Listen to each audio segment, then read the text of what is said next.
अंधियारे में जहां लोकतंत्र को खतरा हो, उन्हें अपनी जिम्मेवारी निभाने के बजाय वो सरकार की चाटुकारिता करने में परेशान है। वो सरकार के गोद में जाकर के बैठ चुके हैं। साथियों, कुछ मीडिया के चैनल्स, कुछ प्रिंट मीडिया के ऐसे भी माध्यम थे जिन्होंने अगर सच दिखाना चाहा तो सरकार ने ईडी के जरिए, आईटी के जरिए इन लोगों पर लगातार छापे मारने का काम किया गया। परिणाम स्वरूप ये हुआ कि सरकार जो चाहती थी अंततः वही हुआ भी। आप सभी लोगों ने देखा कि दैनिक भास्कर के ऊपर जब छापे पड़े तो छापे पड़ने के बाद दैनिक भास्कर ने आत्मसमर्पण किया और वो वही चीज दिखाने लगे जो सरकार की अपेक्षा थी।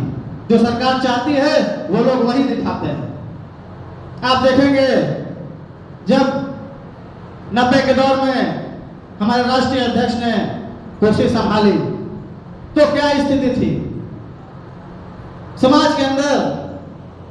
ऊंच नीच की कितनी बड़ी खाई थी, अमीरी और गरीबी की कितनी बड़ी खाई थी। तो जब हमारे नेता 90 के बाद सरकार में आए तो उन्होंने सामाजिक क्षेत्र में बहुत बड़ी क्रांति लाने का काम किया।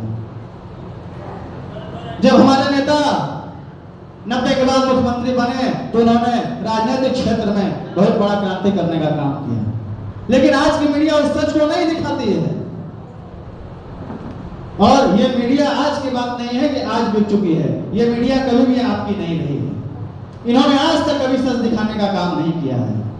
तो जब मीडिया सच नहीं दिखाएगी तो हमें सोशल मीडिया पर ज्यादा से ज्यादा संख्या में एक्टिव होने की जरूरत है साथियों।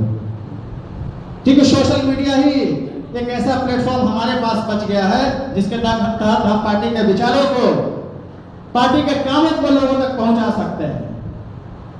आपके पिछले 15 वर्षों के सरकार ने, जब लालू जी ने गद्दी संभाली, आपने इस प्रदेश को 7 नए विश्वविद्यालय देने का काम किया। यह चीज मीडिया किसी को नहीं बताएगी। आप जब सत्ता में आए, आपने बहुजनों की राजनीतिक हिस्सेदारी तय करने का काम किया। किसी भी समाज के विकास के साथियों 3 महत्वपूर्ण आयाम होते हैं। पहला आयाम सामाजिक आयाम। जब लालू यादव सत्ता पर बैठे तो उन्होंने कहा कि भाई सुनो, वोट का राज मतलब छोड़ का राज। हमारे यहाँ बहुत सारे बूढ़े बुजुर्ग बैठे हैं। मैं आप युवा साथियों से अपील करूंगा कि पढ़ने की आदत डालनी होगी, जानकारी आपको इकट्ठा करना होगा। क्योंकि हम में से बहुत ऐसे लोग हैं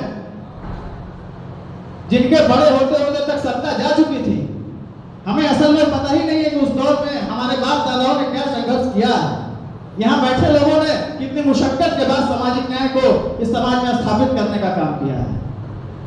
तो मैं युवा साथियों से अपील करूंगा कि जब तक आप पढ़ेंगे नहीं, आप जानेंगे नहीं। जब तक बुजुर्गों से सीखेंगे नहीं, आप आने वाली पीढ़ी को बता नहीं पाएंगे। अगर आप अपने सच को लोगों तक नहीं पहुंचाएंगे तो उनके द्वारा प्लांट किया जो झूठ है, लोग उसको सच मानने का काम कर लेंगे। ये बहुत जरूरी विषय है कि हमारे पिछले 15 साल के काल के शासन में हमने इस बिहार को स्वर्णिम इतिहास देने का काम किया है। हमारे 15 साल भी स्वर्णिम थे, हमारे 17 महीने भी स्वर्णिम है। ये बात लोगों को बताने की जरूरत है।